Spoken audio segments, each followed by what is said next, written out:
অনেক কথা আছে যা সরাসরি বলা যায় না, আশ্রয় নিতে হয় আকার ইঙ্গিতের কিংবা একটু ঘুরিয়ে ফিরিয়ে বলতে হয়। এমনি কিছু ঘটনা এখানে উল্লেখ করছি।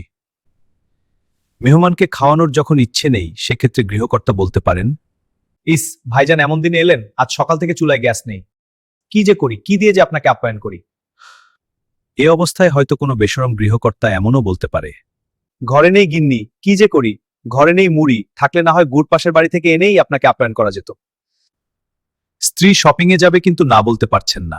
এই অবস্থায় বলতে পারেন, শপিং এ ঘুরতে ঘুরতে তোমার চেহারার কি বেহাল অবস্থা, আজ যেও না, আজকে রোদের তেজ দেখেছো। তখন যদি স্ত্রী বলে বসে, ভালো কথা মনে করেছে, শপিং এর লিস্টিতে সানস্ক্রিনের কথা তো লিখতে ভুলে গিয়েছিলাম। তখন আপনার মনের অবস্থা কি হবে তা আগেভাগে একটু ভেবে দেখতে পারেন। পাশের বাসা থেকে মজাদার রান্নার দারুণ খুশবু আসছে, সে রান্না খেতে আপনার প্রবল ইচ্ছা জেগেছে। সেক্ষেত্রে আপনি ওই বাসায় গিয়ে গিন্নিকে বলতে পারেন, ভাবি, ভাই এর কাছে সবসময় আপনার রান্নার গল্প শুনি, আজ কিন্তু সেটা পরখনা করে যাচ্ছি না,